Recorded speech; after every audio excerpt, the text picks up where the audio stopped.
We are going to be, I think, transitioning here in about 2 minutes. We'll call it, this is like the lights are flashing in the lobby, and we will assume our seats at a leisurely pace. We're not rushing, leisurely. And we will have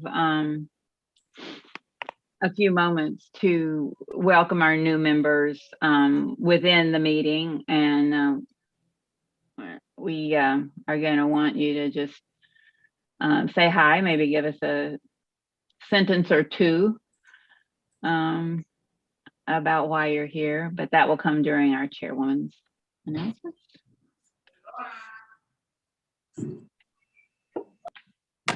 Yeah.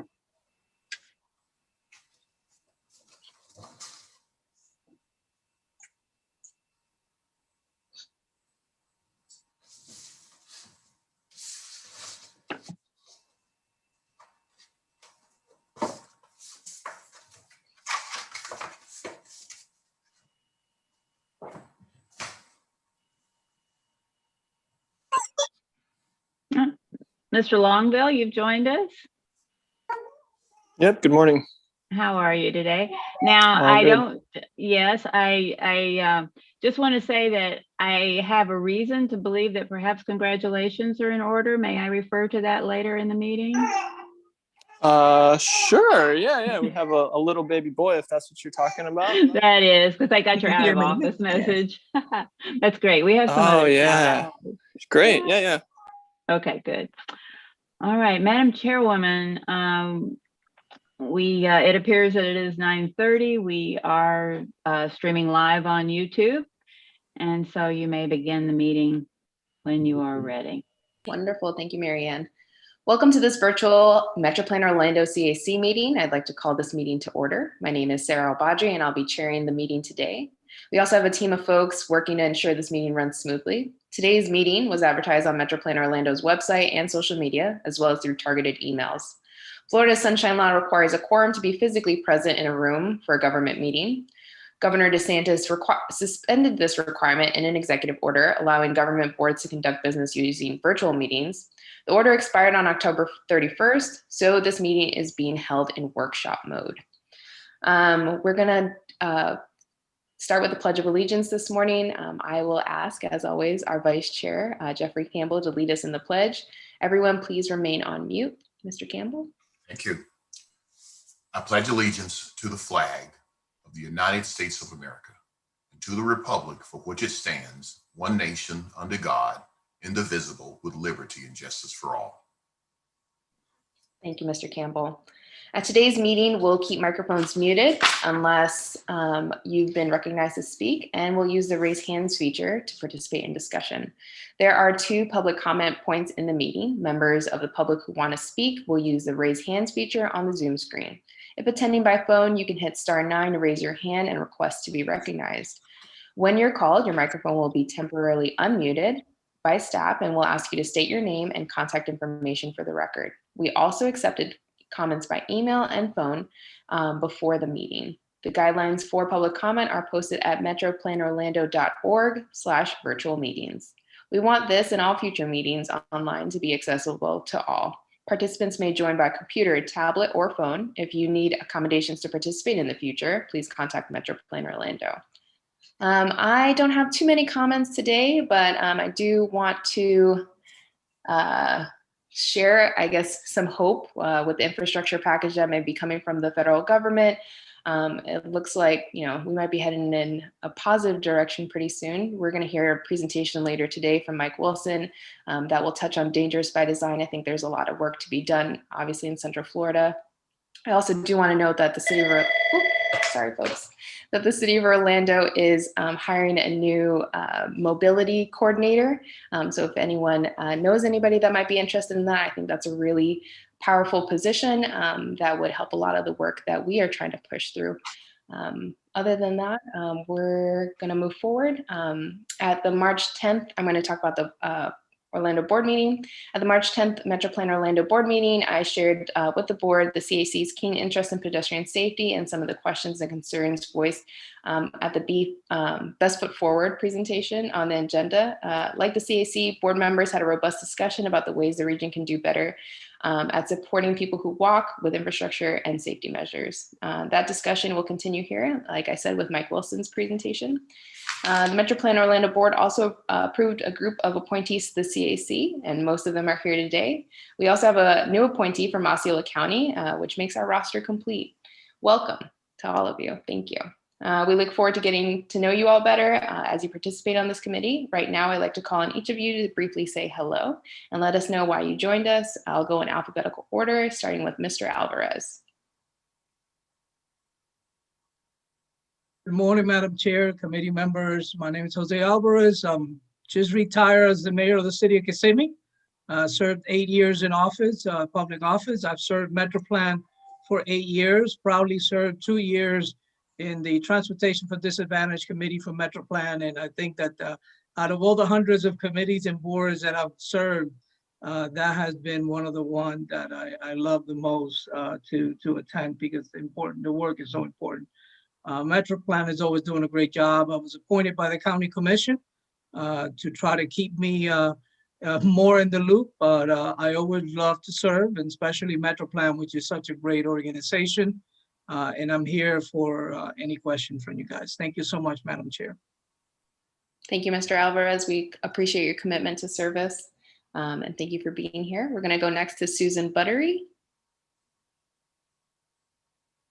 Hi there, my name is Susan Buttery, brand new to this committee advisory board. I own Juice Bar in the Milk District, and I've served on the Milk District Main Street board since its inception in 2016.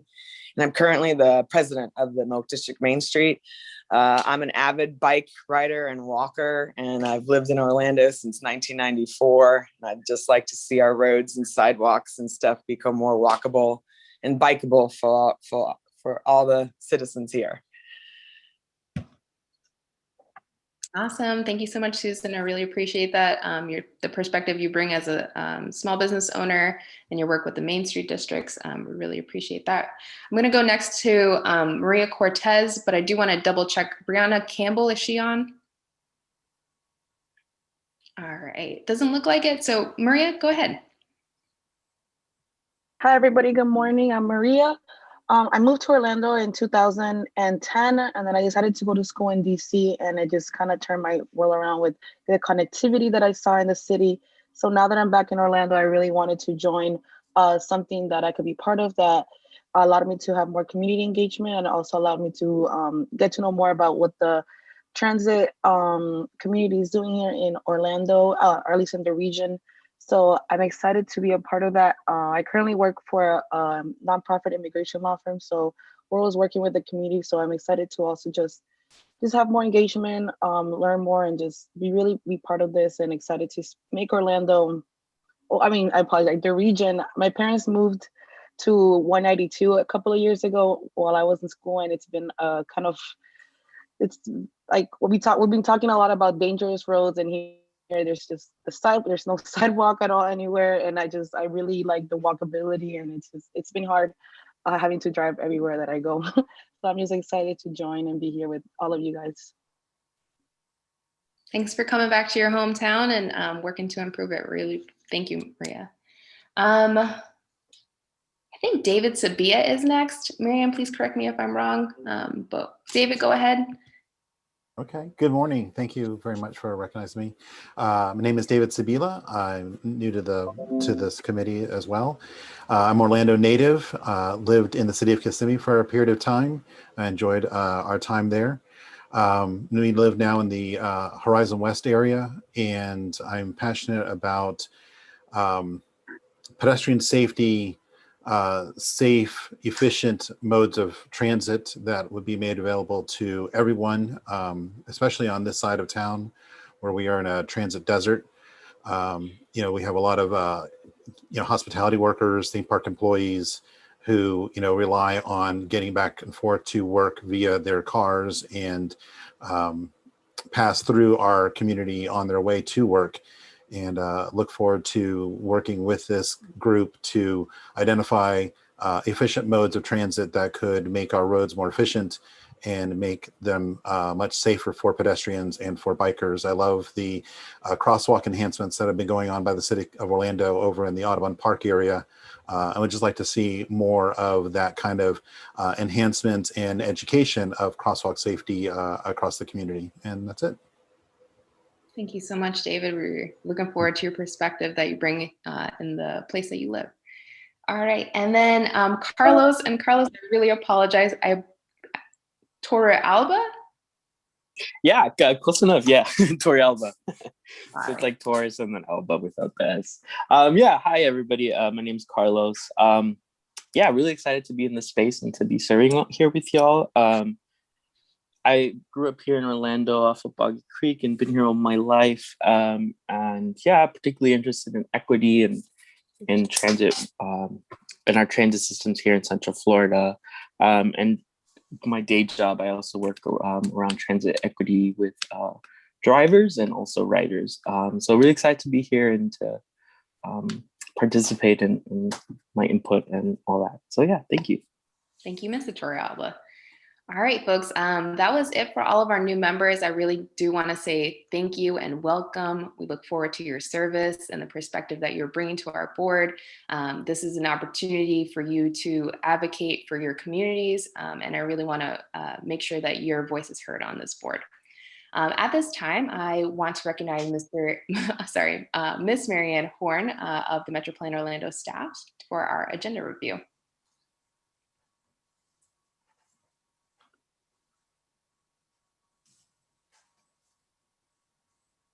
Good morning, Chairwoman El-Badri, committee members, all those attending online. We want to thank you all for working with us as we conduct these virtual meetings. We appreciate your patience and your understanding. Based on direction from our board in December, this meeting is being held as a virtual workshop. And that means that action items will be reviewed and discussed, but no formal action will be taken. That's so that a quorum is not required. The board's action on these items will then be ratified at a future in-person CAC meeting. As the chairwoman mentioned, we will use the raise hands feature to recognize committee members during the meeting. And if you have joined us on the phone only without a video screen, you can use *6 to mute and unmute your line, and you can use *9 to raise your virtual hand. You will see that we have a chat feature on the toolbar, committee members. This communicates with all panelists in this meeting, other members, staff, and presenters all at once. Please use this sparingly. We like to use that for technical issues or assistance or information if you need to leave the meeting or things like that. A full record of the chat comments is going to be included in the public record, so you know. I want to tell you a little bit about one of our current projects, and that is our 2021 Regional Transportation Survey, which will be active beginning Monday, May 3rd, and will run through May 23rd. Now, this is about a 10-minute survey. It covers all types of transportation, and the results are going to help us plan for the future. As you may know, we periodically conduct market research, and we'd really like your help in, first of all, taking the survey and also in distributing our survey link in your personal and professional networks. We will be emailing you some more information along with a flyer in the next day or so, and you'll be hearing more about it. But this is just a great chance for us to get some feedback from across the region. I wanted to give a few shout outs to CAC members and staff. One of our members, Kyle Longville, has added a member to his family, a baby boy. And so we send our congratulations and best wishes. Yeah, thanks. You guys want to see him? He's right here. Can we see him? Yeah. Yeah, let me see if I can get him here. He's in his swing. You see him? Ooh. What's his name? His name is Jack. Hi, Jack. Yeah, Jack. So he's boy number 2. We have an older Ethan as well. He's just over 2 years old. So that's fantastic. Congrats. Jack is a hit, but we have Thank to you. move on. Thank you for sharing Jack with us. I found out about this actually because I emailed Kyle and I got his out of office saying that he was doing important work with Jack.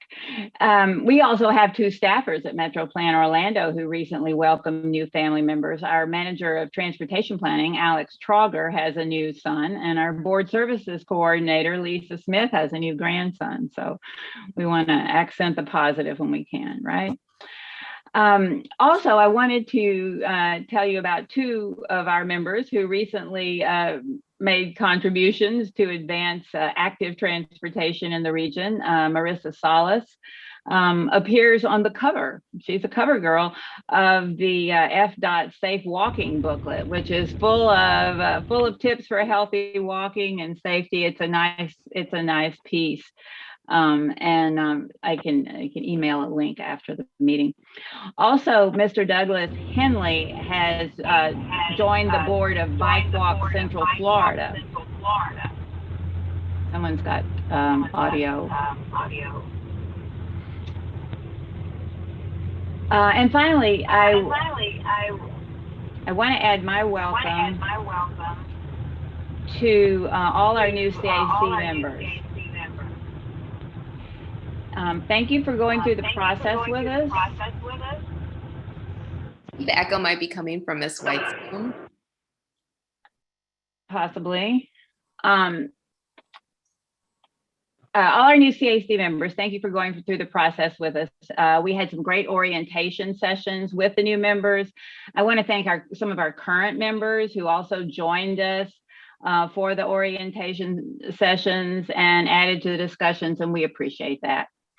Now, I have one more thing to say that especially for our new members, and maybe some of our existing members may not realize this as well, that I know we all grow tired of being on the Zoom camera all the time, and sometimes we need to leave for certain reasons. But when you turn your camera off, you disappear from the public Zoom screen and the YouTube screen for this meeting.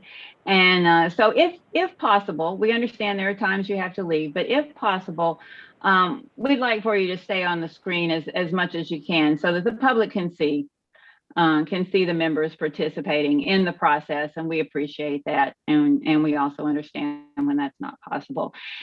But for right now, all of you members who are on, if you would turn your video on if you're able, and one of our staff members is going to try to get a class photo of us, if you will.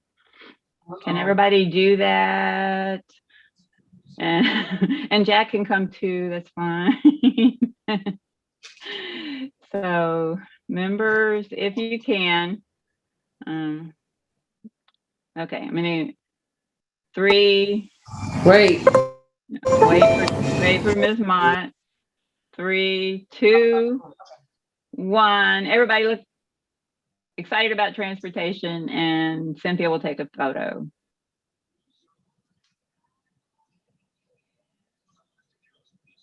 Okay, I think we're good. All right.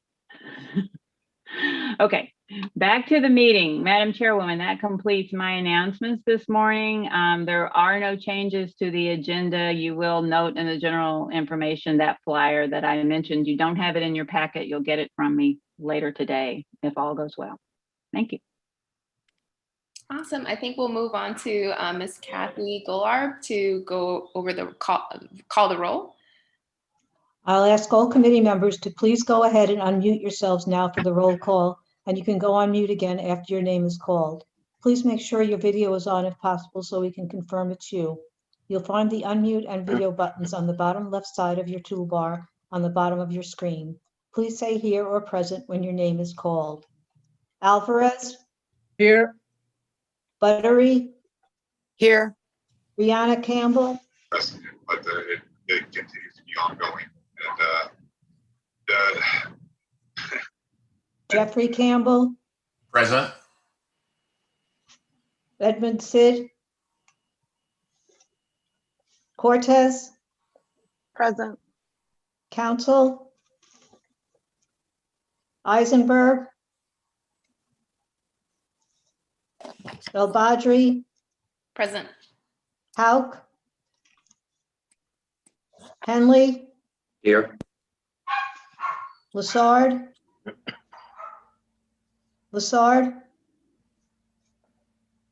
Liza Swing, Here.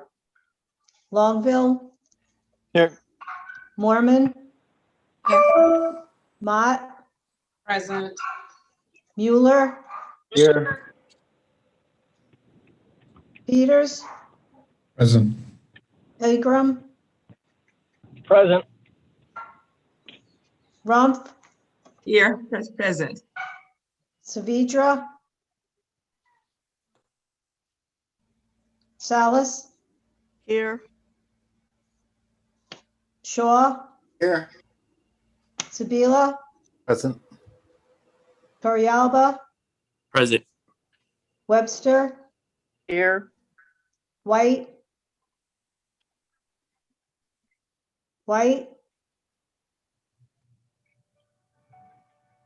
Madam Chairwoman, that concludes the roll call. Thank you so much, Kathy.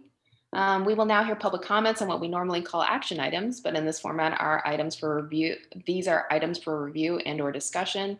We do have people, if we have any folks on the phone that have comments on these items, please press *9 on your phone keypad, or if you are on Zoom with your computer, you can use the raise hands function. When we call your name, the host will unmute your microphone. You will see a button pop up that asks the host, says that the host will like to unmute you. Please accept that prompt and activate your microphone. We ask that you provide your name and address for the record. Please hold your comments to 2 minutes or less. Are there any hands raised? I see Miss White's hands raised, who is actually a member.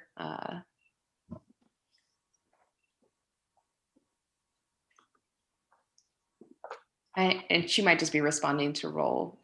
Ms. White, if you want to unmute yourself, you can.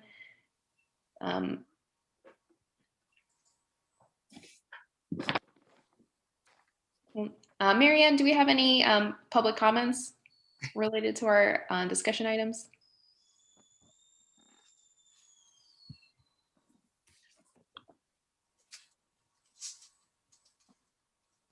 We did not receive any public comments via email or phone, Madam Chairwoman. Perfect. Thank you so much. All right, so for today, we have 2 items for review and or discussion. Our first item is going to be a review of the minutes from our January 27th meeting, which are in tab 1 of your agenda. I think that date's wrong. These are actually our minutes from our February 24th meeting, and they are in tab 1 of your agenda packets. I hope that you all had a chance to read them. Are there any corrections or revisions that need to be brought to staff's attention? I will wait a second to see if anybody has any. I do. Ms. Rump? Madam Chair, I do. I just want to correct the spelling of my last name. On the minutes, it says my last name is spelled R-U-M-P-F and it's R-U-M-P-H. Awesome. Staff will make that note and change. Thank you. With apologies, thank you for bringing it up. Thank you. No problem. Thank you. Thank you, Ms. Rump. Any other members who would like to make any suggestions for revisions?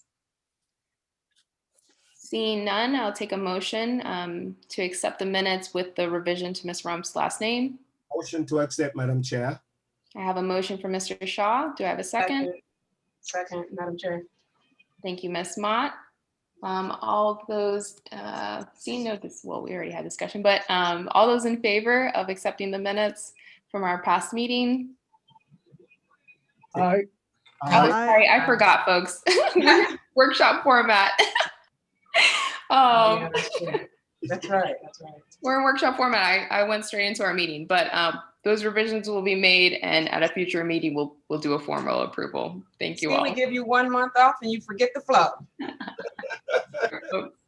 All right, so we're going to move forward to our second item for discussion, which is a review of the FDOT amendment to fiscal year 2020, 2021 through 24, 25. This is the TIP. You're going to find this item in tab 2 of your agendas. Mr. Keith Caskey is here to present the information on this item. Mr. Caskey, the floor is yours. Okay, well, good morning. For the benefit of those that are new on the committee, the Transportation Improvement Program is one of our main documents, and it includes all the transportation projects that are funded over the next 5 years. And we're currently updating the new TIP, and we'll be doing a preview of the new TIP at your meeting in May, and so we'll be going into more details at that time. But almost every time we have a round of meetings, there are amendments to the TIP, and the amendments that we have today include the Sunrail Phase 2 North project, and that's in Volusia County. So of course that's outside of our region, but FDOT has asked us to include that in our TIP since it is a district-wide project. Then there's a 4-laning project on Neptune Road in Osceola County, and that project is receiving federal SU funds for right-of-way. This project is normally just locally funded, but since it's receiving the federal funds, that makes it eligible to receive additional federal funds in the future. And then we have a railroad crossing project on Hester Avenue, which is near Sanford.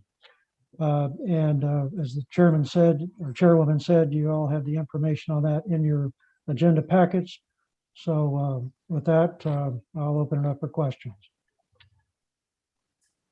Board members who have any comments, please use the raise hands feature.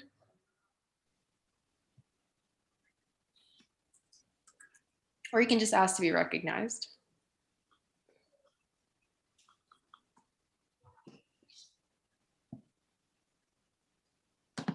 All right, so it doesn't look like there's much discussion here, Keith, but I do want to, I'm just really excited about this north extension of the Sunrail, and I think that's it. We're going to move on to our presentations. Thank you, Mr. Caskey. All right. So we have 3 presentations today. Again, we're going to use our raise hands function to be recognized if you want to ask a question. You may raise your hand during the presentation and indicate you want to ask a question, but we're going to hold questions until the end of the presentation. If you're having audio issues, you can type your question in the chat box and a moderator will relay your question. We're going to start with board emphasis areas. We have a presentation by Mr. Nick Lepp from MetroPlan Orlando. Nick, the floor is yours. Thank you. Thank you. Good morning and welcome new members. Actually, this is a great presentation to introduce you to a little bit about our emphasis areas or the goals and objectives from our 2045 Metropolitan Transportation Plan. Next slide, please. Historically, and Mr. Alvarez, you have been involved in this in the past as the board member, we have presented the board with emphasis areas, or actually the board has presented us with emphasis areas that we have used to help prioritize projects moving forward annually for funding, for federal funding. Those have included connectivity to the trails, engaging a younger population, complete street projects, safety, and Sunrail connectivity. Next slide, please. These were all introduced probably about 4 years ago as we were going through the prioritization, and we really wanted to also see how we were monitoring and how we were doing in funding projects that met these emphasis areas. Starting back in 2017, we're about 52% of our federal TMA funds, and these are funds that come to our area because we are a large urbanized area or metropolitan planning organization. So we have an extra set of funding that comes to our area for transportation improvements. Over the years, we have steadily increased that through the prioritization, obviously through this emphasis area, including more projects that are complete streets, sidewalk and trails and connectivity, and definitely for safety. We're now at the point where we have funded about 93% of our available funds have gone towards these emphasis areas. A little off from last year, but that's more due to the overall size of our transportation improvement program. Next slide, please. Just recently in December, we adopted a new 2045 Metropolitan Transportation Plan. And for all you new members, this is our overarching vision plan where all federal funding starts from. If a project is not included in our 2045 Metropolitan Transportation Plan, it is not eligible to receive federal funds going forward. So this is a process that we update every 5 years to get an idea of what all of our transportation needs are in the region, and then determine what's cost feasible, and then ultimately what could be prioritized and programmed into what Keith mentioned was the Transportation Improvement Program. So we have these 5 overarching goal areas that are focused on health and environment, safety and security, reliability and performance, access and connectivity, and investment in the economy. Those are our overarching goals that we are trying to achieve through 2045. Next slide, please. So going through this process of updating and adopting the new plan, we determined that the goals that we established in the plan actually overlap with those emphasis areas. So instead of doing 2 separate processes, what we were looking to do as part of this new plan is, instead of the board establishing these emphasis areas for prioritization, what if they ranked and weighted the goal areas for prioritization moving forward? And this could be done every year. And we're also going to do this through the committees also, so you have an opportunity to kind of adjust our priorities for federal funding for that next 5th year based on kind of the trends and conditions and what we're seeing.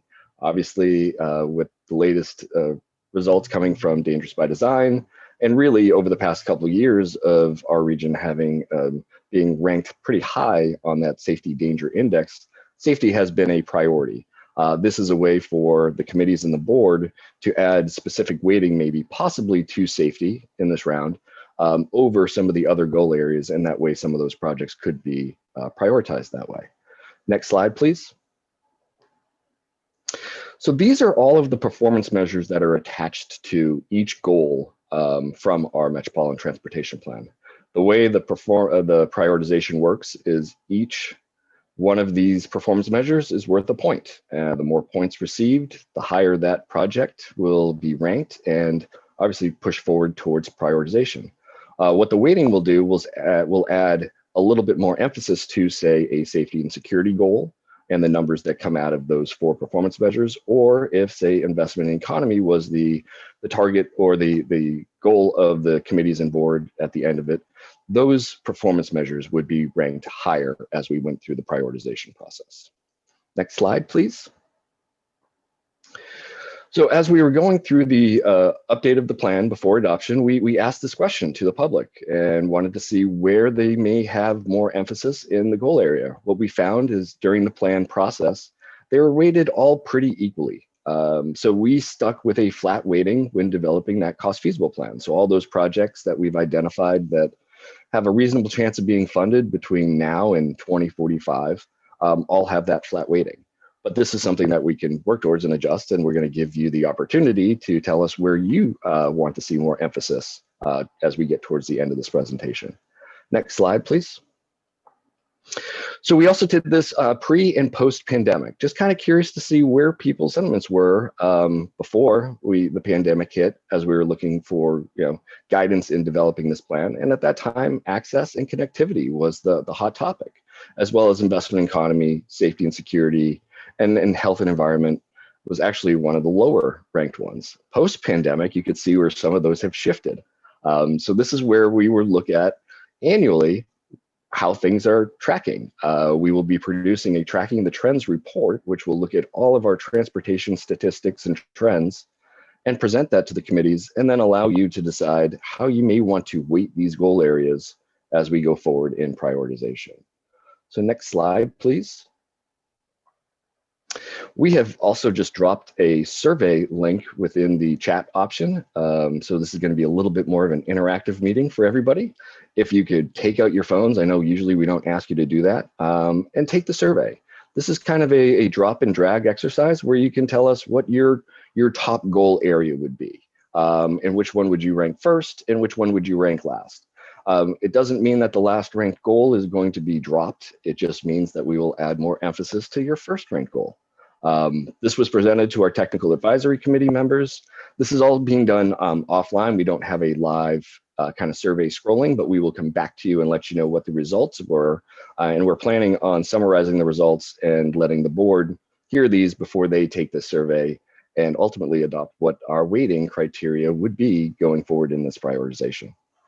So with that, I would be happy to answer any questions while you are taking the survey, or if you can go back one slide just so we can leave those performance measures up for everybody that may be still taking that survey. And I will Madam open up the floor. Chairwoman, if I could intervene and interrupt the process for just a minute. Yes, Marianne? I believe that after our second item for review from Mr. CAC, I believe that we had a physical raised hand from one of our new members, Ms. Cortez, and I did not see it in time to advise you of it. So if she would like to ask her question, I would ask that maybe we recognize that now before we go further. Yeah, Mr. Lepp, if you don't mind, Maria, you're recognized. Thank you. I didn't know how to put the raise hand, but I figured it out right after. It's a learning curve. Okay, go ahead. One of my quick questions was, I apologize if this is my first time just trying to figure it out. At least for the construction on Neptune Road, I see that it's trying to go 4 lanes, but it already has 2 like on each. So when they mean like expanding 4 lanes, is it 2 more lanes for each direction or? No, when most of the time when we're discussing roadway widenings and we say it's a 2 to a 4, that means it's going from a 2-lane road where you have 1 lane going in each direction to expanding that to be 2 lanes going in each direction. And that's going to be the case also for Neptune. It'll be 2 lanes going in each direction with a median. So, okay. So, I mean, I've gone around that area, and I mean, this project has been going on for a while, or you guys are just now trying to, because I see it's already 2 on 2 for most of it, unless there's still a part that's still 1 road on each side. Yeah, so actually that's a local project that Osceola County is leading. They are currently in the PD&E phase, which is kind of that planning and environmental phase. They're going into design next year and then ultimately constructed a few years after that. But the ultimate plan is for it to be, yes, a 4-lane roadway with a trail and other multimodal accommodations. Oh, okay. I thought it was like you guys were just gonna start doing them. I'm like, oh, I see that it already has 4, so I wasn't sure. Okay, thank you. And then just to kind of confirm, when it talks about right of way, it just means that it's gonna get federal funds, right? Or what exactly, when it talks about right of way in the budget, it just means it's getting federal funds, right? Or a portion of it. Portion, Yeah, okay. the majority of the funding is local funding. The federal amount is only like $500,000. Okay. But again, that makes it eligible to receive additional federal funding. Oh, okay. Okay. Construction or whatever is needed. Okay. Thank you. And right of way is the land that's needed on both sides for the road to be widened. Okay. There's mostly in that road, I apologize, is it homes or what would you, or what, is it just like A majority of it is single family homes, but it's transitioning as it gets closer to the city of Kissimmee with the Neo City employment center. So the future of the corridor could change over time, but that's, I would defer to the county more on the long-term land use kind of planning there. Oh, okay, perfect. Thank you so much. I appreciate it. You're welcome. Thank you for your comments, Ms. Cortez. Mr. Lissiswain, is your hand raised? Yes, ma'am. So this is for Maria. I actually live out there in St. Cloud. So that 4-lane expansion actually goes all the way up to Parton Settlement. And there's some work that's currently being done there with Will Barber and Shake Rag and Shady Lane. That will eventually, the utilities, if you drive down east going towards St. Cloud, you'll see the utility poles have already been set for the future road widening project. That's mostly all residential. You've got Neptune Middle School, you've got Canal 31, then you've got St. Cloud Police Department, and then it goes into commercial district in St. Cloud. So it will tie into US 192, but as Nick mentioned, it's at least it's going through the engineering right-of-way acquisition. I think most of it is already acquired. And they probably won't even break ground for the next 2 years, if not more. Thank you for that. I appreciate it. Mr. Swain. All right, so we're going to hop back into this presentation. If any members have comments on the emphasis areas that Nick presented, please raise your hand or use the *9 feature on your phone. Nick, I had a question about the trends report. When do you expect to have that published? We're working on it right now, so we are hoping to have a presentation coming to you soon in the next cycle. Awesome. And then is this survey that we're taking right now what we're ranking as priority areas? Yes, and we're just going to get a gauge from all of our committees and show that to the board as they are making the determination if they want to adopt a weighting criteria for the prioritization. So the action item will be presented to them at their May meeting as to what the weighting could be and if they want to adopt that for this prioritization. Awesome. Okay. All right, I don't have any more questions, but if any members do, please use the raise hands function. I'm going to wait a second more. And Madam Chairwoman, we have talked more about this in the past, but that raise hand function is down at the bottom of your Zoom screen, and it makes a little hand pop up, and that helps us to see better when you are asking a question. So the background we use it. Yeah, we used to talk a lot about this, and then we got used to it, but not everybody is. It's a good reminder that we have some new folks on, and that's a function that's essential to our process. All right, so folks, I don't see any raised hands, so we're going to move on to our next presentation. We have a pedestrian safety presentation by Mr. Mike Wilson, also of MetroPlan Orlando staff. Mr. Lepp, thank you for your past presentation. Mr. Wilson, the floor is yours. Thank you, Chairman Al-Badri, and good morning, everyone. Many of you may be familiar with the Dangerous by Design report. It came out, the last version of it came out just before our previous board meeting. And so there wasn't a whole lot of time for us to respond to that in the context of the board meeting. And we got a lot of questions from board members. Just as with this committee, there are a lot of new members on the board. And so there's a good opportunity to sort of fill in some gaps on knowledge, as well as give you some additional information on things that we've discovered about pedestrian fatalities.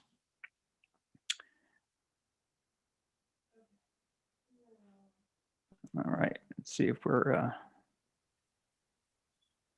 there we go. All right, so in this presentation, first off, I'm going to start talking about the Dangerous by Design report and the Pedestrian Danger Index, which unfortunately we've sat at the top of that list, which is not the good place to be, for quite a few years. And then talk about how that index works and how, if we change different parts of the formula, how it would affect our scoring. I'm going to talk briefly about a new approach from FDOT and how that falls into play with how our pedestrian laws work and how crashes happen involving pedestrians. So first off, the Pedestrian Danger Index. It's a fairly simple formula. We start off with the number of fatalities, and Dangerous by Design generally uses a 10-year period for a metro area. By the way, for the metro area, they include the Lake County area. So going forward, when I give you the danger index numbers that we've calculated using this, they're just looking at our 3-county area and not including the Lake County numbers. And so that Lake County also includes the population, and then that's normalized to 100,000. And then that all is then divided by the rate of pedestrians, percentage of people walking to work. So one of the first questions we got last month was, well, how how much of this is due to the fact that we have a lot of visitors here?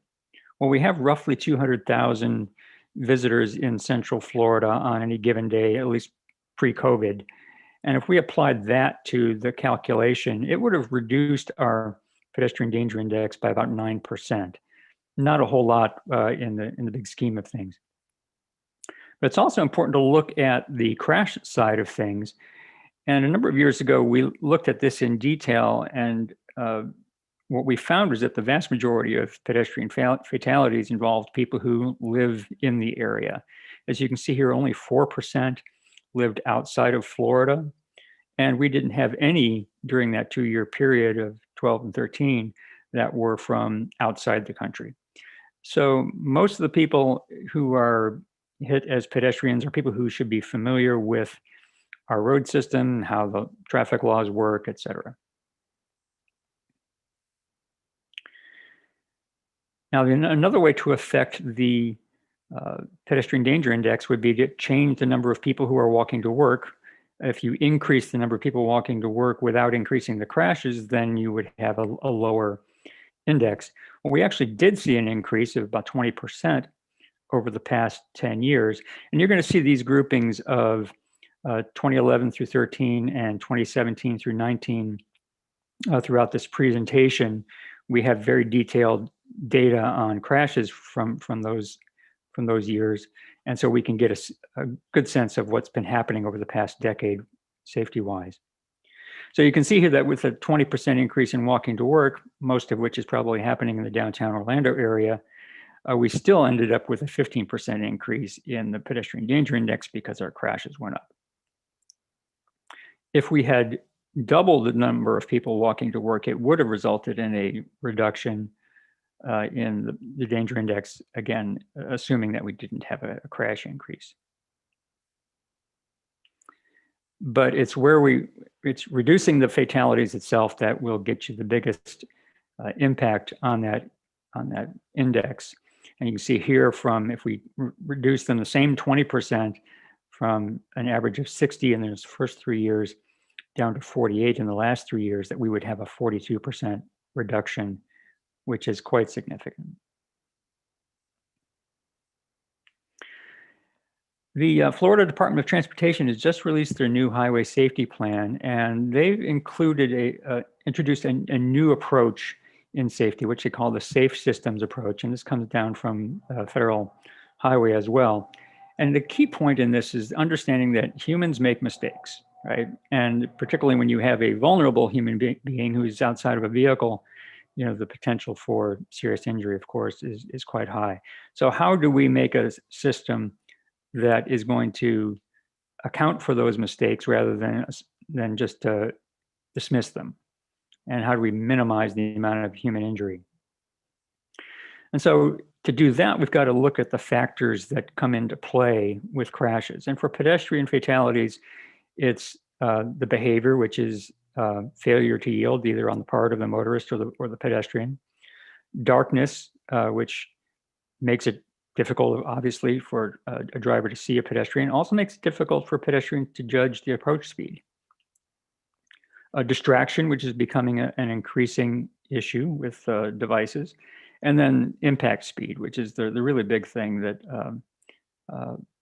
we know that as the speed goes up, the survivability goes way down. So when it comes to yielding, it's important that everyone understand what the rules of the road really are. In this graphic here, you can see that the areas that are shaded in yellow, those are mid-block locations that are not between adjacent signalized intersections. So that pedestrian who's there in the illustration, if she looks to her left, sees an unsignalized intersection, and looks to her right and sees a signalized one. In those situations, a pedestrian is permitted to cross the street as long as they yield to traffic on the roadway. Those green bars are crosswalks. And it's also important to understand that crosswalks are not just the markings on the road, but they're actually the continuation of the lateral lines of the sidewalk across the roadway. So most of our crosswalks are unmarked. And the law doesn't differentiate between a marked or an unmarked crosswalk as to who's required to yield. But anyway, in this circumstance here where the pedestrian would be crossing mid-block, as long as they're yielding to traffic, that's a legal crossing.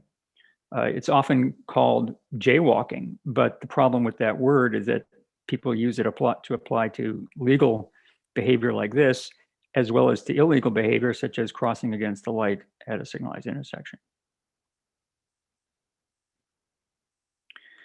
Now, when you do have adjacent signalized intersections, which is fairly rare, you usually see them more in downtown areas, then pedestrians are prohibited from crossing between those intersections, unless there's a marked crosswalk. And so that's what you see there in green.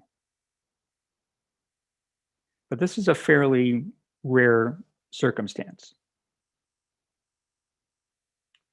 So getting back to that idea that humans make mistakes, we have 3 road users here who are getting ready to cross the path of that red vehicle. That red vehicle has the right of way. So if that blue van pulled out into the path of the red vehicle and caused a crash, we wouldn't say that drivers shouldn't pull out of driveways. What we would do is we would look at all the different factors that contributed to the crash. What was the lighting like? What's the speed, sight lines, etc. And so we need to think the same way when it comes to pedestrians, because the pedestrian in that circumstance can cross that roadway provided that he yields to approaching vehicles. So I want to get into the data to show where our problem really is when it comes to pedestrian fatalities. And here we can see that over the past decade, all of our increase in fatalities, or most of it, has come at night. You can see a 71% increase in fatalities, while the crashes overall only increased 14%. And daytime, only a 6% increase. And bear in mind that we've had a population increase of 14%. So on a per capita basis, our daytime crashes are actually reducing. If we look a little more detailed into just the pedestrian failure to yield crashes mid-block, and these are the bulk of our pedestrian fatalities, that rate has increased even more so, an 84% increase. And so these crashes are not so much being more frequent, but they're becoming more severe in their outcomes. And here you can see that the daytime of these crash types has actually declined. So another interesting thing about what's going on at night is that the biggest increase is actually on streets with street lighting. You know, we've been focusing on getting our streets lit, and obviously that's something that's beneficial, but that is not, unfortunately, having the positive impact that we had hoped, because that's where our biggest increases are happening. So overall, we've got pedestrian failure to yield is actually declining as a crash type overall, but the severity of those crashes when they occur is what's going up, and why we're having an increased number of fatalities. So let's look at some of the other factors. You can see here that, again, crashes overall only went up 7%, but motorist distracted crashes with the motorist failure to yield increased by more than doubling, by almost 120%. Nighttime distracted driving with pedestrians involved, up by 27%. And I included in here what the smartphone ownership rate has changed nationally, as you can see, from less than half to more than 3/4. So that is certainly part of the picture. Looking at alcohol and drugs and hit and run crashes, we see a decline in alcohol and drug related crashes, but that may be masked by the increase in hit and run crashes. So we may be seeing that it's really the same, but it's just that fewer drivers are sticking around after the fact.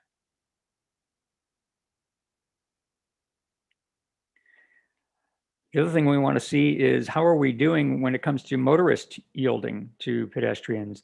And unfortunately, those crashes are on the increase. Now, there's a number of different possibilities here. One is that that distraction issue. Another is that, and you can see that it's happening even more so in daytime crashes.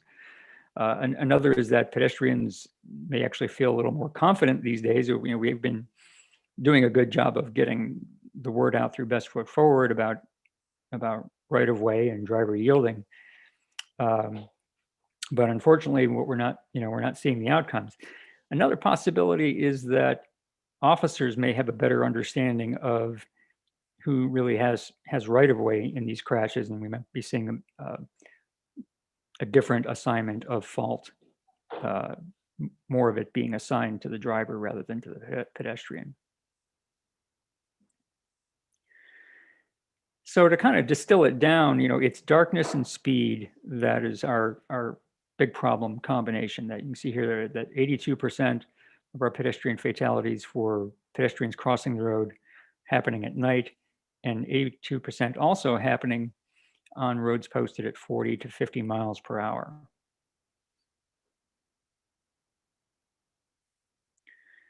Which leads me to something that I've noticed as I travel around the country, that I often find myself on a road and kind of scratching my head that, gee, this road is posted a lot slower than a similar road I would drive back in Orlando. And so I've collected a few of these examples. As you can see here, the Orlando Road on top, Lee Vista Boulevard, it posted at 45 miles per hour. And the Bozeman Road, Oak Street in Bozeman, Montana, down below, that road has actually got more pavement than the Lee Vista Road. It's a couple feet wider, although the median is narrower. Another example from Apopka on the top, 45 miles per hour. Another Montana road, Missoula, Montana, 35 miles per hour. And notice here that this road in Montana has big wide shoulders, most likely used for storing snow during the wintertime. And yet, in spite of all that extra width, we've got a 10 mile per hour slower speed. And my experience on these roads is that drivers adhere to the posted speeds there much as they do here. Yes, they exceed them, but they're not driving 50 miles per hour in a 35 zone. They might be driving 40 miles per hour. And then a last example of US 192 in Kissimmee, a 6-lane road. And then Westheimer Road in Houston, actually an 8-lane road. And again, a little bit wider, lanes are a little bit narrower, but again, that same 10 mile per hour difference. So I think we need to look at, try to understand what's different in our processes as far as how we set speeds, and how, and then what are the outcomes too. It would be good to be able to look at these roads in other areas and other states and see what their safety performance looks like. So we have this deadly trio of darkness and distraction and speed that's really coming together to result in our high pedestrian fatality problem. There is an additional factor that was identified in Dangerous by Design, which is that there are more trucks and SUVs on the road and fewer regular passenger cars. That's not anything we can have an impact on, I think, at a local level, but whenever I think we're in some sort of national forum, that might be the place to address that.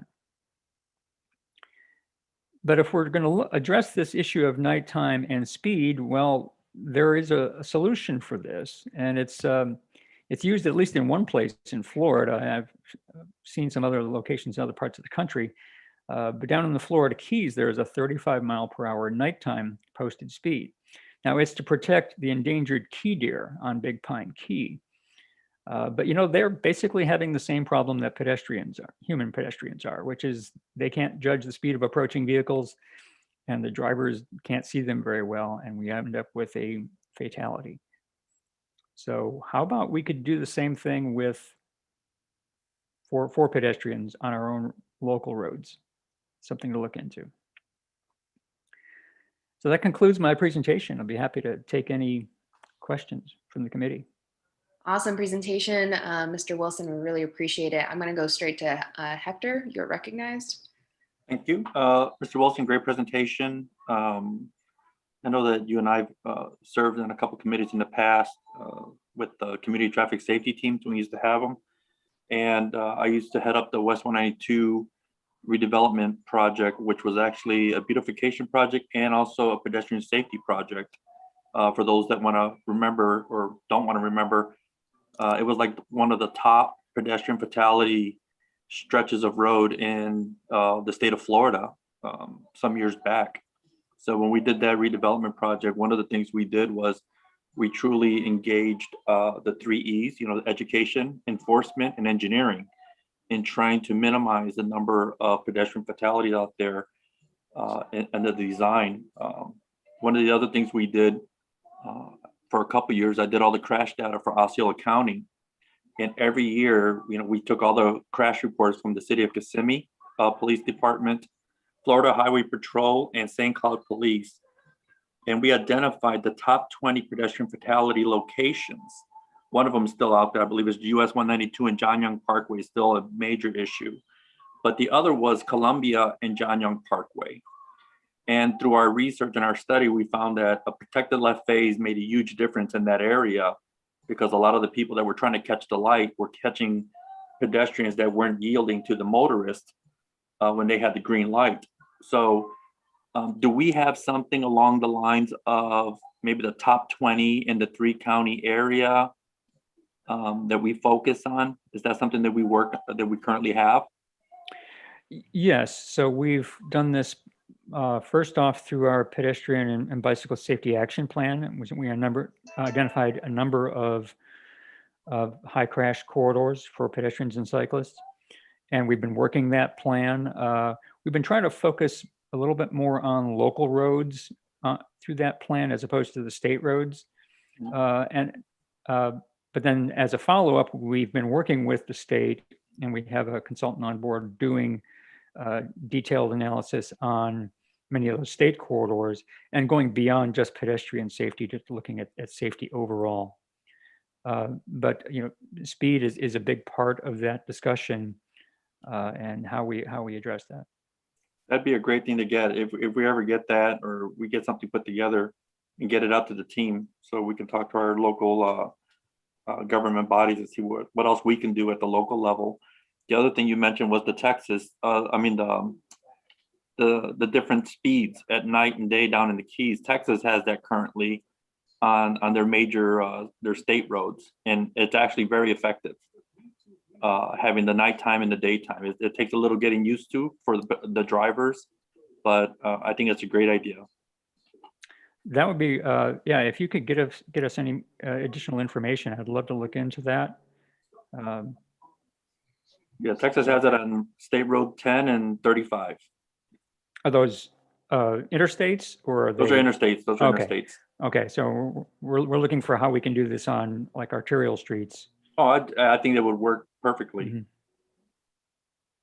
But thank you. Yeah, thank you. Thank you for your comments, Mr. Lissiswain. We're going to go next to David Sevilla. You're recognized. Thank you very much for recognizing me, and great presentation, Mr. Wilson. I have one comment and then a quick question. Adding to the speed limit discussion, like Ms. Cortez, I moved from Orlando to the Washington, D.C. area and lived there for 8 years before returning to Orlando. And the immediate thing that I noticed was the lower rate of speeds posted on, especially on the Northern Virginia area, on both the main highways and on the side roads. It took a lot of getting used to on my part to be going a lot slower than I'm used to driving on Central Florida streets. But I immediately saw the benefits of the lower posted speed limits and people, obeying those speed limits. I thought it was very interesting, and I'd love to see more of that happening here in our area as well. Question that I have for you regarding the crash data, which I thought was fascinating information. I don't know if it's possible to obtain this data, but I'm just curious. You mentioned that a lot of the data was pointing to that these were residents in the area who were involved with these crashes.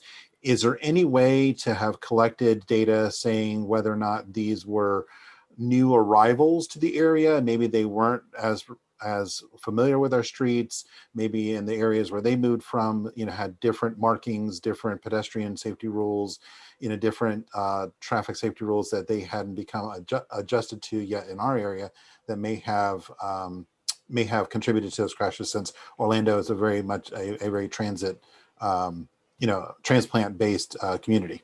Mm-hmm. Well, so first off, it would be very difficult to get that kind of information. And, we can get there where they live, but where they lived before, that's beyond our capability. But on the other side there of talking about markings and rules, those are actually quite universal. I mean, Florida follows the national manual when it comes to traffic control devices, which is all the markings and signs and signals. And we also follow the Uniform Vehicle Code. So our laws are right in step with national laws as well.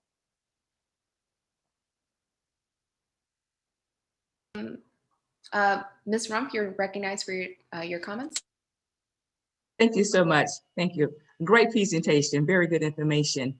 I have two questions. The data that you showed about the smartphone, the percentage of crashes, so that data is saying that you were able to associate that number of crashes that people were on their smartphone.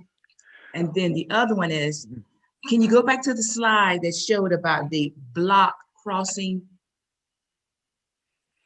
Okay. Thank you. All right, someone else will bring up the presentation. I'll answer the issue about the phone, about distraction. So distraction is reported on the crash report, and device is one of the options, but the number that I showed you was distraction overall. So it didn't break out just the distraction by devices. Marianne, can you bring the crosswalk? Can you bring up the presentation again? The block. I just want to see that again and get a better understanding of what you said, because you said some people may see that as jaywalking, but it's not necessarily jaywalking. Yeah. So first off, jaywalking is not a legal term, right? It was quite literally, it was a propaganda term coined by automotive interests about 100 years ago, as automobiles were the new kid on the block, and they didn't like the fact that pedestrians just kept crossing wherever they wanted to, the way they had for centuries. And so the problem, as I mentioned, is that, and let me see if I can get, I'm sorry. Let me see if I can get us back there, is that so crossing mid-block is permitted as long as you're not between adjacent signalized intersections. I'm backing us up a little more here. Here we go. All right. So this is the circumstance in most places where you've got a traffic signal at one intersection, the next few intersections don't have signals. They're minor cross streets. And then a little farther down the road, you have another traffic signal.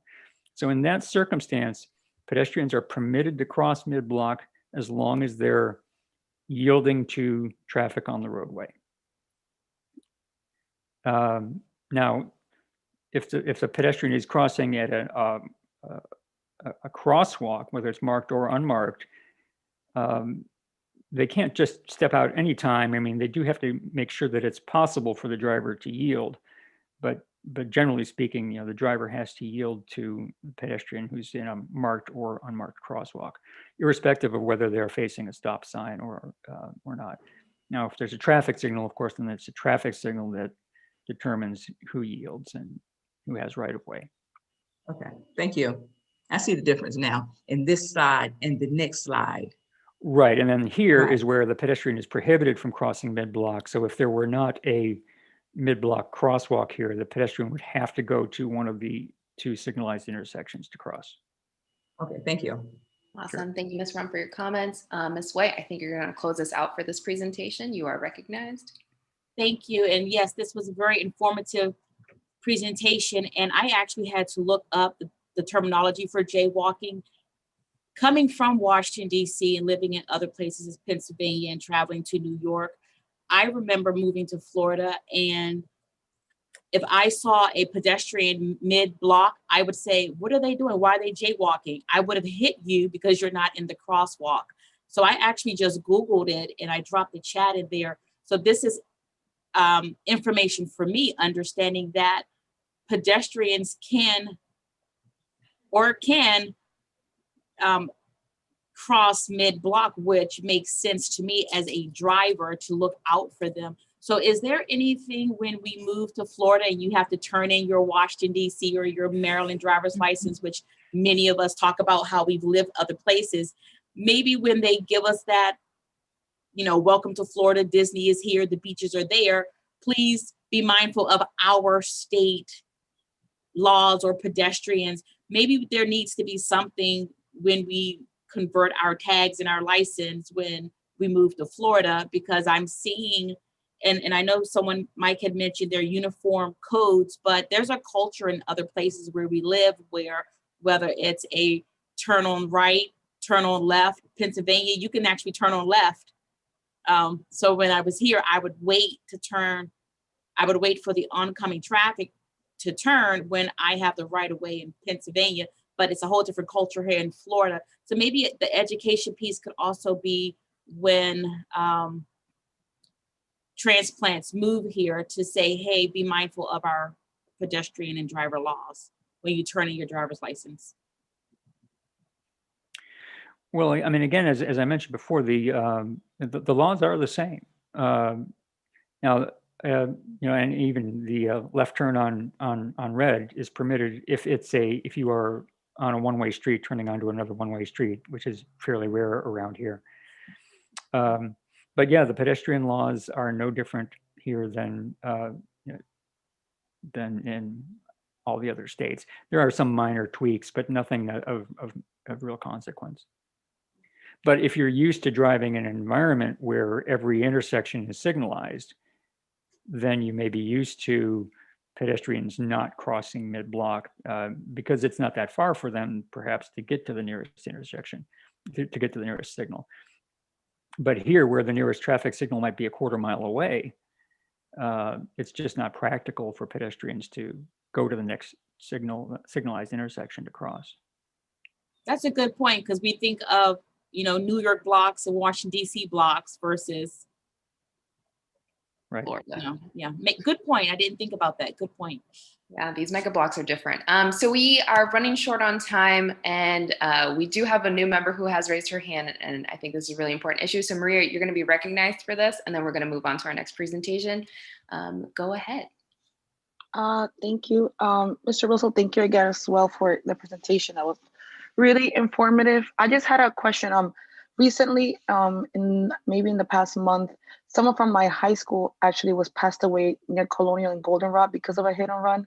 And like a week after, there was another accident of somebody that was in a bus coming from Pembroke Pines on the way to Tallahassee, and he wasn't able to board the transfer bus, I believe. So he was actually in another hit and run at night as well. So I was just wondering, do you see any specific places in our region or roads at least that maybe have the most hit and runs, or any kind of patterns on maybe where they are happening the most, and then what is the city? No, I haven't seen anything pattern wise on hit and run. Okay. Thank you. Thank you, Ms. Cortez. So thank you, Mr. Wilson, for this excellent presentation. I think super informative, and definitely something I'm going to highlight in my comments to the board. Even though I'm going to do this presentation for them as well. But we're going to move forward with our next presentation, which is on Lynx automated vehicles. This is a presentation by Mr. Doug Jameson of Lynx and Mr. Alan Danaher. Yeah. So the floor is yours once the presentation is loaded. Looking forward to it. Thank you, Madam Chairwoman. My name is Doug Jamison, and I am with the Lynx Innovation Department. Also presenting with me today is Alan Danaher with WSP, and we'll be giving you a high-level overview of the Lynx Automated Vehicle Study Project. Next slide, please. Lynx worked in partnership with the City of Orlando and MetroPlan Orlando during the study to develop a concept of operations, which examines the potential deployment of automated vehicles in existing or future Lynx transit services. A guiding principle in this study was that the automated vehicles have to be able to meet the needs of our passengers and also providing transit services, but not changing services simply to meet the needs of automated vehicles. Next slide, please. During this study, we have created a concept of operation document and also a draft scope of services that helps us to prepare for a future demonstration of automated vehicles. The concept of operations helps to provide details on the anticipated scope and vision for the longer term incorporation of the automated vehicles in Lynx services. It helps us and future vendors to better understand how automated vehicles would be required to operate to meet the needs of Lynx and its passengers. Also, the document helps Lynx and its partners understand the physical and the data infrastructure that is currently available, and also any gaps that would need to be filled. I will now turn the presentation over to Mr. Alan Danaher, who will provide the results from the development of concept of operations. Next slide, please. Okay, thank you, Doug. It's really a pleasure to be here today with you. I want to start by talking about the basic structure of our study. There were 9 activities which were conducted, leading to the development of the concept of operations and a demonstration scope for a pilot project on the limo orange line. We started back summarizing an initiative Lynx had back in 2018 to request for information from the vendor community. At that point in time, strictly vendors that were providing small AV shuttles with respect to providing information related to the vehicles, the service, operational issues and challenges from the different vendors. We took a look at that and summarized that, and that fed into our specific AV study for Lynx. As a follow-up to that, we then went ahead through a series of activities, came up with 9 technical memos that addressed everything from stakeholder coordination and partnering and policies to workforce needs to risk assessment and technical issues that would have to be addressed in assembling a concept of operations as shown here. So a very comprehensive assessment of all of the different factors that would impact AV operations and vehicle design. One of the things that was really a centerpiece to our study was the creation of a stakeholder group that was comprised of Lynx, City of Orlando, and MetroPlan Orlando. And the City of Orlando was the chosen local jurisdiction because there was some initial discussions about possibly proceeding ahead with an AV pilot on the one of the limo lines, the orange line in particular. Next slide. So one of the things that we decided to do was to create a user focus group to get input from the community, such as yourselves on this committee, on opportunities and barriers to AV application. We actually went to Marianne with respect to the Community Advisory Committee, got some volunteers to participate in that focus group, and also a broader online survey. We also went to the Transportation Local Coordinating Disadvantage Board as well, that Virginia heads up, to also get some members on our user focus group and to get involved in the online survey. And we got a lot of responses back and a lot of good input. This particular slide shows you opportunities and barriers expressed by those involved in the survey effort. Obviously, for opportunities, AVs would provide more flexible service, provide options for individuals that do not have an opportunity to drive, lower environmental impact if there's fewer vehicles on the road, if there's more electric vehicles, which AVs would be, as well as overall less congestion.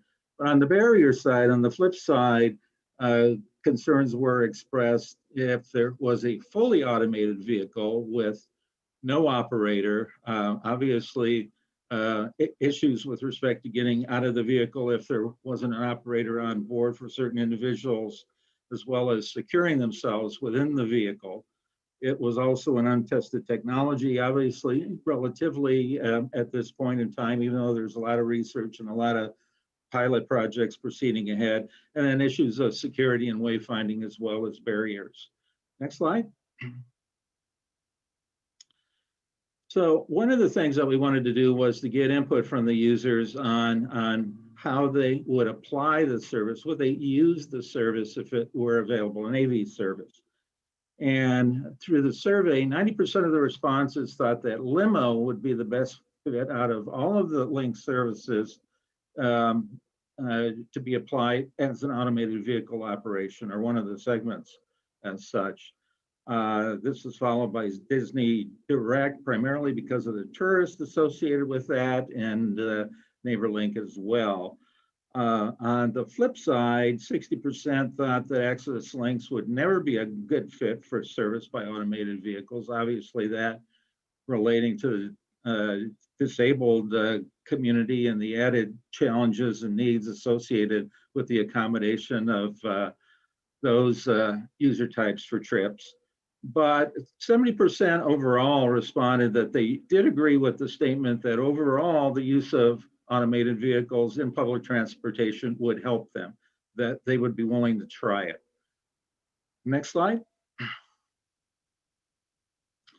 So as I mentioned in our user focus group, we went ahead and identified representative users for all of these user types identified on this slide.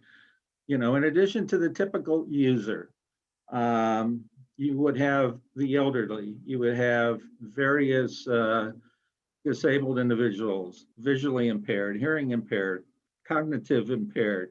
You also have those individuals that would have limited English proficiency.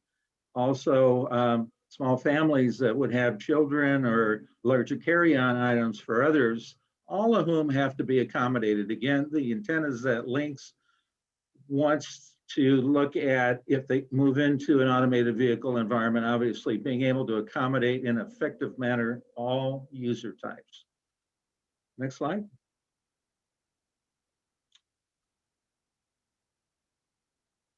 So we looked at two operating options. As I mentioned earlier, back in 2018, there was this request for information for small shuttle vendors. We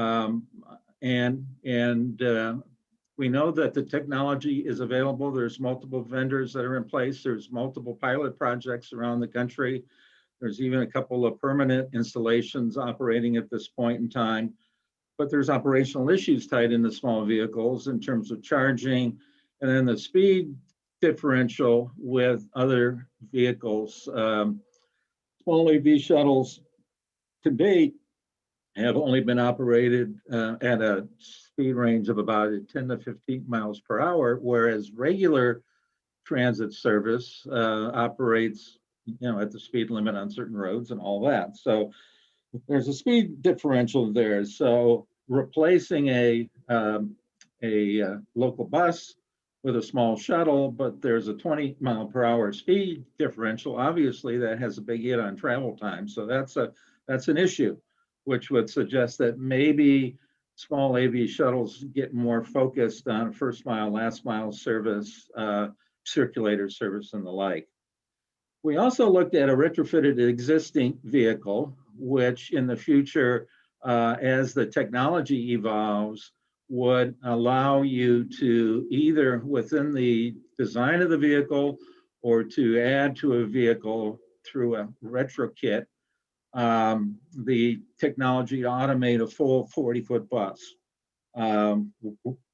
We looked at that option as well. Obviously, there's fewer operational issues if you're just putting AV technology onto a vehicle, no change with respect to the service operation. We also found that there would be lower life cycle cost involved. Next slide.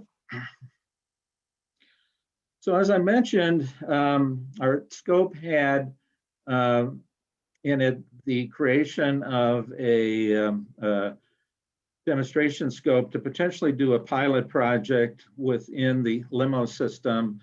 And the Orange Line in particular was chosen if a pilot initially were to be pursued because it has exclusive lanes and thus less interactions with other traffic. It has special transit signal phasing at intersections and also the availability of nearby charging infrastructure, particularly if there were larger vehicles which were applied in the pilot, which could run over to Link's Operating Center for overnight charging.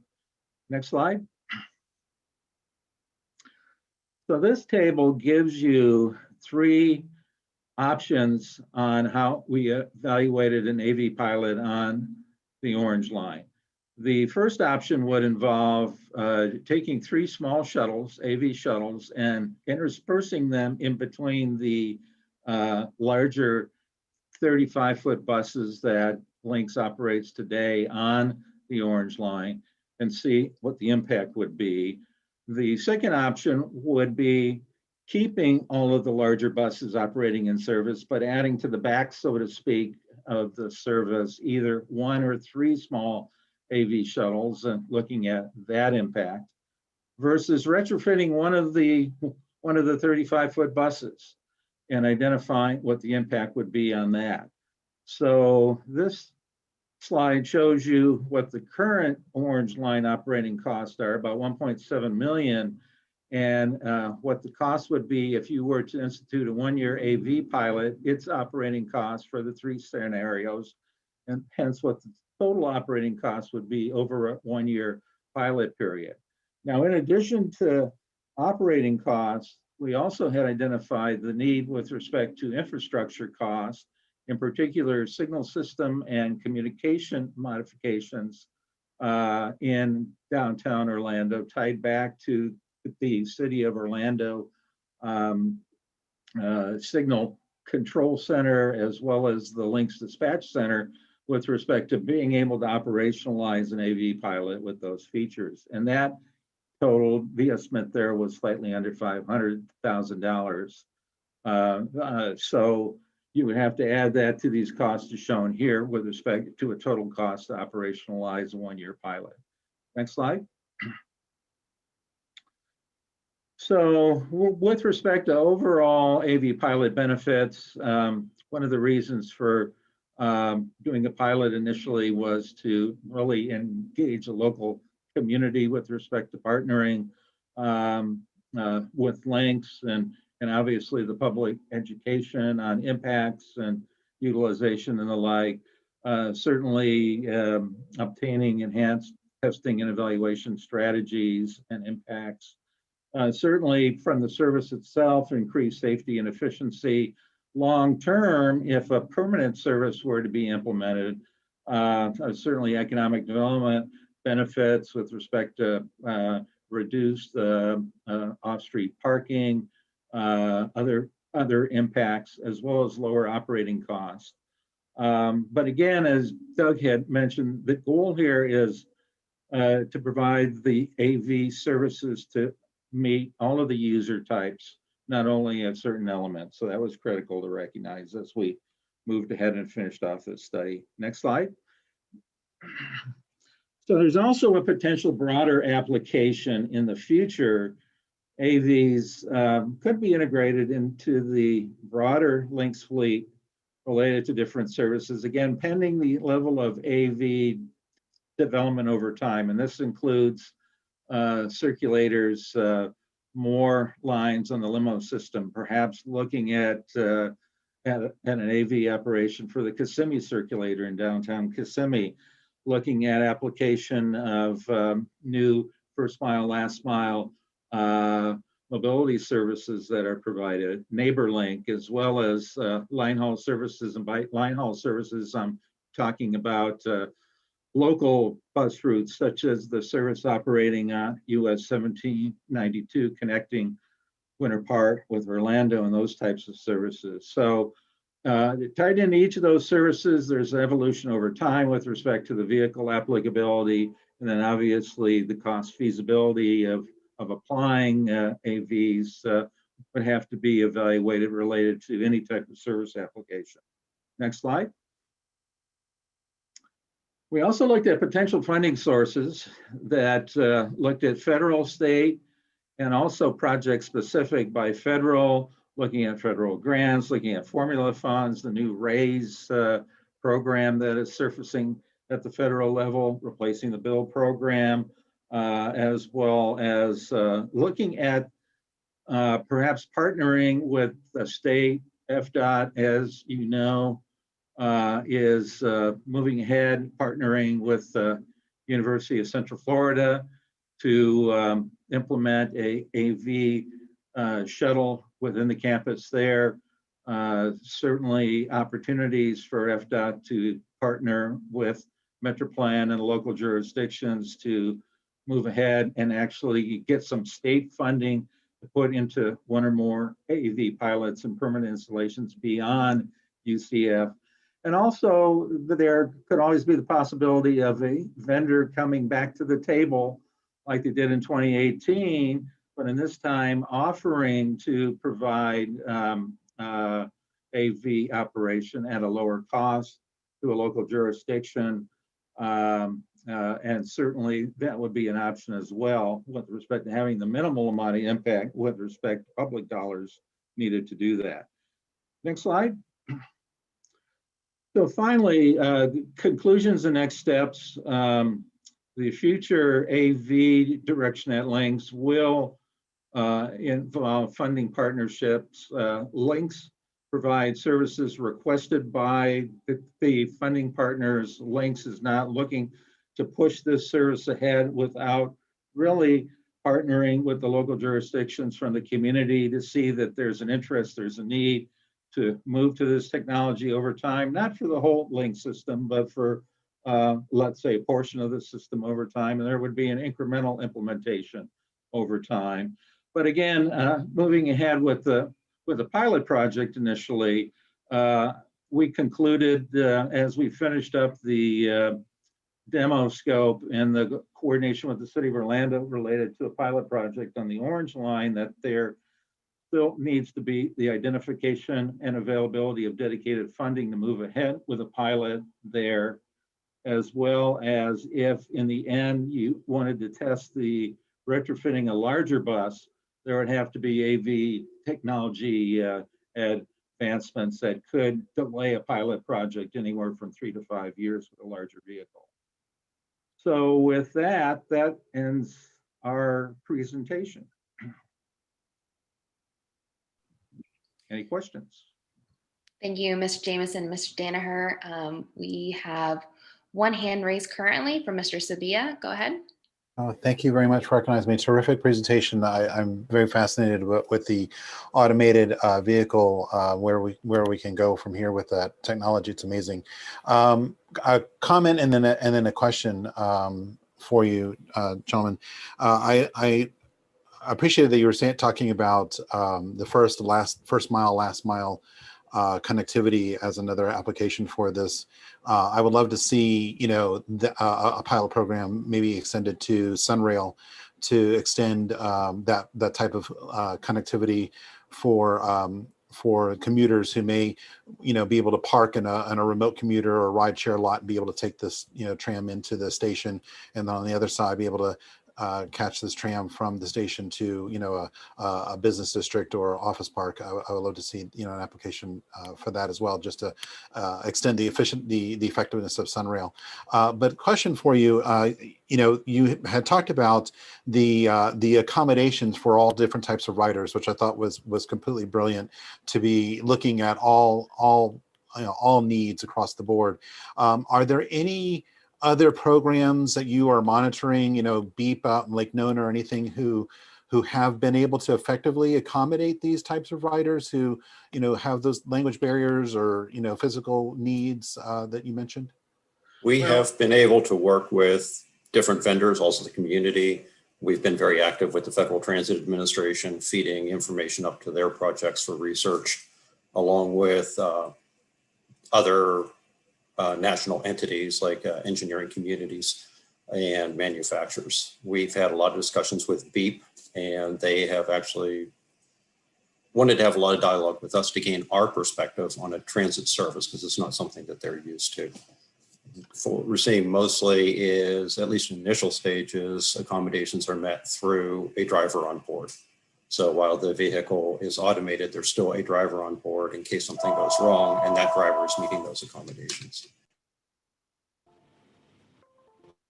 Yeah, initially, David, back in 2018, when the vendors came to the table initially, the links, I mean, vehicles were not ADA accessible to a large extent. So they've come a ways, you know, with respect to making that compatible, obviously, which is critical to handle many of the special user types.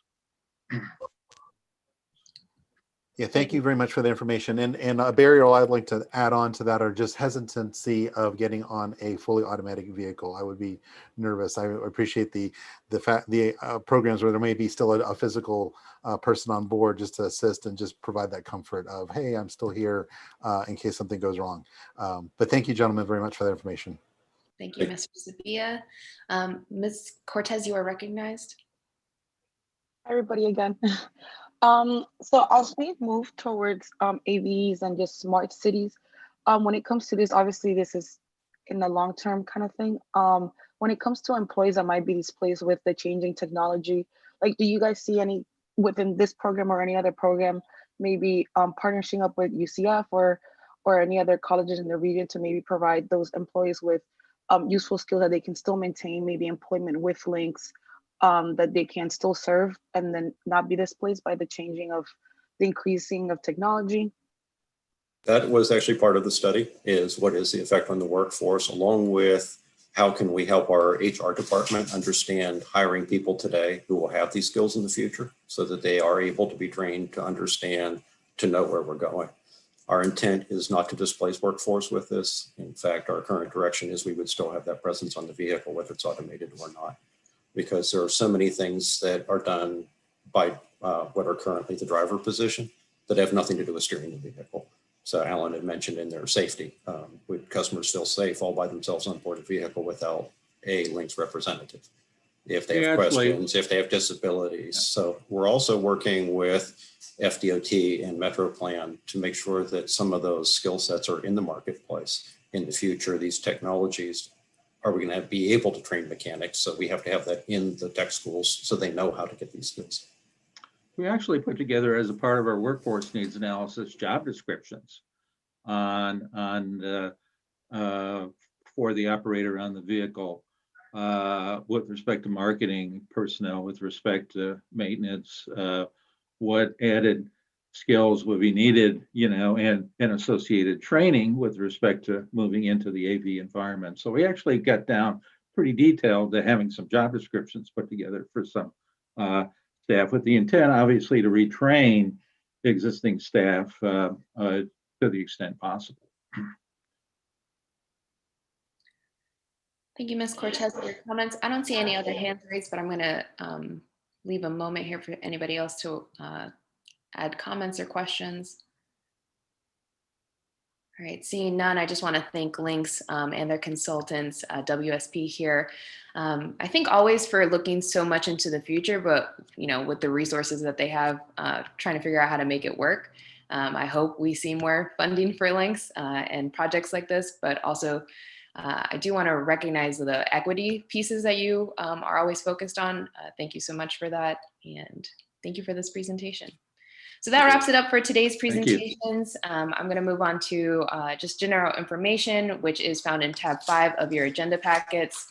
Our next CAC meeting is going to be on May 26th. Our May meeting is planned still to continue as a virtual workshop, so quorum is not required. However, you'll be notified by MetroPlan staff in case that changes. We encourage everyone to participate, and I do want to thank especially our new members for participating in today's meeting. CAC meetings for the remainder of 2021 are included in your agendas. The next MetroPlan Orlando board meeting will be May 12th, and it's going to be a hybrid meeting with some board members and staff present in public, in person, sorry, and other board members, staff available who will be attending virtually via Zoom. I'm going to open the floor now to member comments. If you would like to make a final comment, please use the raise hands function and please wait to be recognized. Ms. Rump, you are recognized.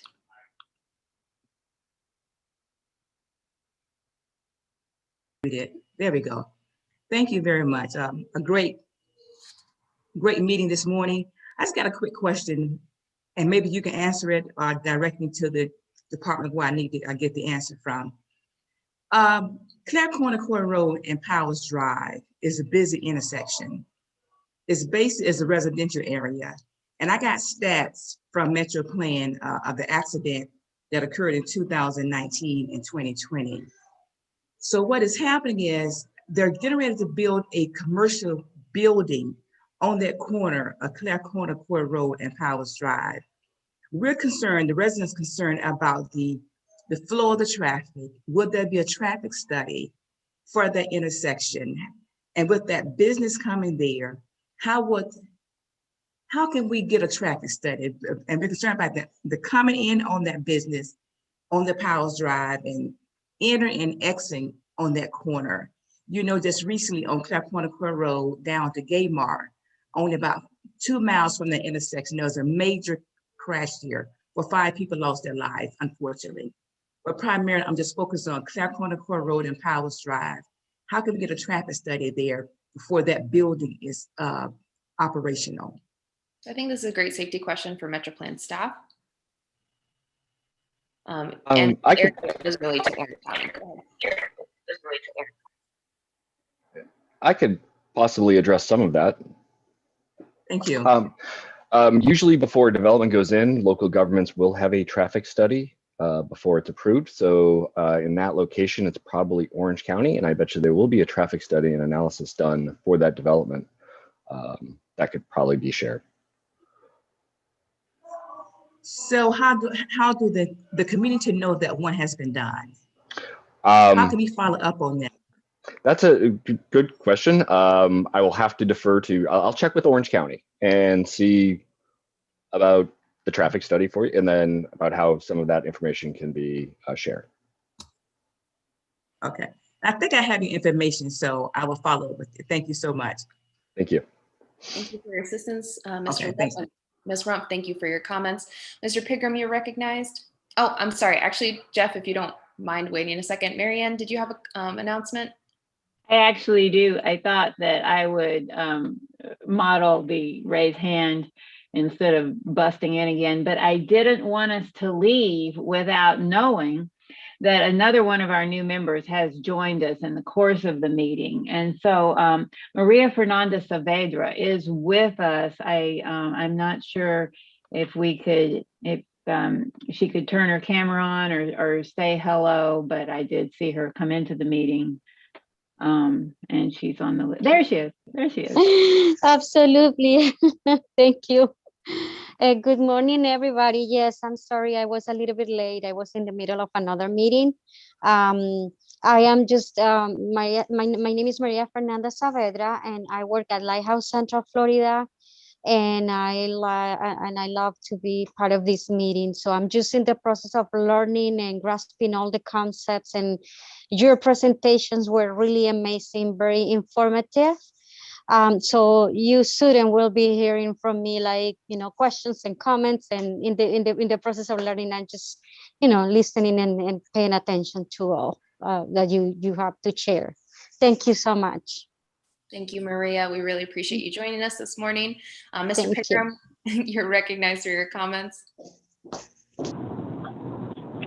Thank you, Chairwoman. Good morning. I hope you all can hear me. I also am joining the members of this committee who have added to their family recently with an 18-day-old little girl. So my passion for this committee and MetroPlan's work grows as I think about the community she's going to have the rest of her life here in Orlando, and working to make it a better place for her when I'm long gone.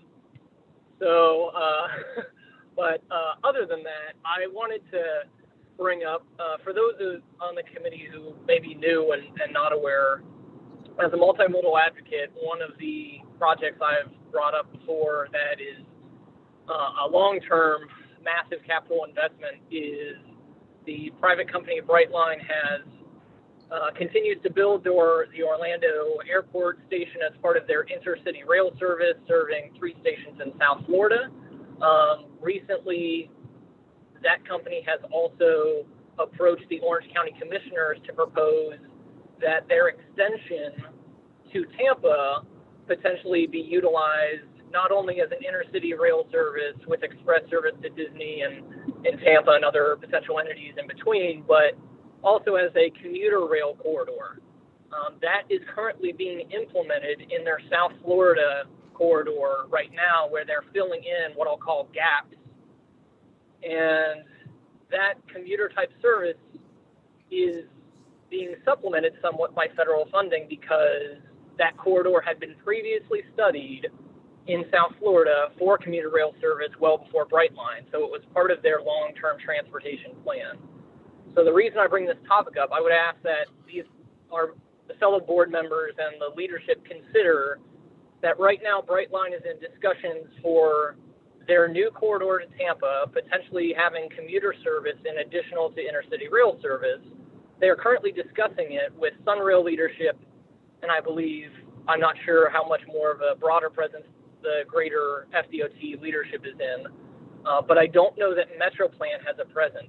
And I feel that adding commuter service, which with potential stops along major arteries such as John Young Parkway, OBT, Innovation Way, and others, would have a substantial impact on our long-range transportation plan. And that I would ask that we consider some way to have MetroPlan be the local champion in those discussions. Thank you. Thank you, Mr. Pigram. I think this is a really, this is a topic that we brought up a couple of times and that you've certainly pointed out the corridor that has been studied and preferred for quite some time. I don't know how to move forward with this. I think I'm gonna have to talk to MetroPlan staff about how we move forward and what we can do, and also how CAC positions itself. So we'll follow up on that. Mr. Campbell, you're next and recognized for your comments. Thank you, Madam Chairwoman. Just a thank you to everyone for the presentations today and to the staff at MetroPlan, and congratulations again to all the new members and the newborns that has been born. Thank you very much. Thank you, Vice Chair. We appreciate that. All right, so we're going to move on to public comments. Seeing no more Ms. Webster, you were recognized. Just along the lines of what Jeff was talking about, there's also some, I don't know if it's controversy, but considering the route, whether it goes to the convention center or doesn't go to the convention center, has been of some discussions within that Brightline Sunrail connection. Thank you, Ms. Webster. So I think just for the benefit even of our new members to understand what we're discussing, I'm going to touch base with MetroPlan staff so we can figure out how we can deliver more information about this and then decide next steps. All right, so now we're really going to move forward with public comments. If any members of the public wish to comment, please use the raise hands function and you will be recognized, or dial *9 on your keypad. We'll unmute your microphone. You'll be recognized. Please state your name and address for the record. Limit your comments to 2 minutes or less. Mary Ann, do we have any comments at this time? I do not see any, Madam Chairwoman. We have no hands raised on the attendance side, and we did not have any written or voicemail comments. Thank you for confirming that. We're at this time, there's no further business, so we stand adjourned. Thank you everyone for attending today's meeting, and we'll see you at the next one. Right, great meeting, Madam Chairwoman. Thank you. Thank you. Yeah. Have a wonderful day. Everybody. Bye-bye.